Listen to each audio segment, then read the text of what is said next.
Hello Celtics fans, subscribe to the channel so you don't miss Celtics first-hand news and leave your like to strengthen the channel.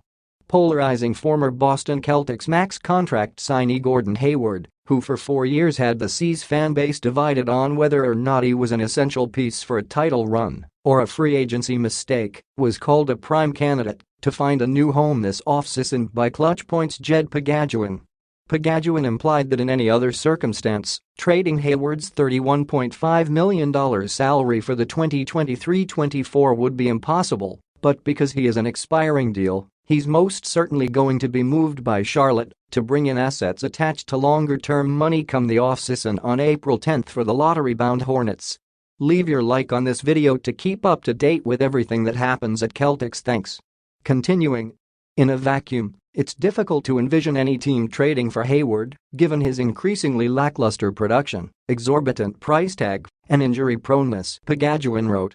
The rebuilding Hornets certainly made efforts to try and dangle the veteran forward away during this past trading season, but Hayward's contract simply was too onerous of a burden to take on.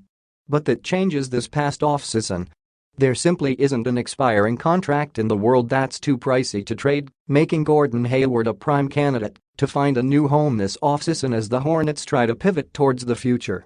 There's slight chance Gordon Hayward could see his Hornets contract through. Unlike his Boston Celtics contract, Pagaduin didn't completely write off the chances of Hayward remaining a member of the Hornets organization come the 2023-24 season's opening night, but instead left the door open to the forward seeing his deal through to its completion in Charlotte, something he didn't do with the Boston Celtics back in 2020 when he opted out and signed with the Hornets. With Kelly Oubre Jr.'s status as an impending free agent, however, the Hornets could very well decide to hold on to the one of the few true wings left on their roster, Pagaduin noted. But all that does is delay the inevitable. Hayward is already 33 years old, and he may not be willing to stick around for a rebuild. Come 2024, Hayward will be, more likely than not, a member of another team. What the Hornets should do is not lose him for nothing.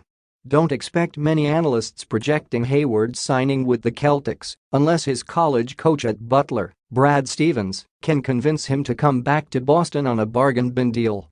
Put your opinion in the comments as it is very important for Celtics. I update you at any time with the latest news from Celtics.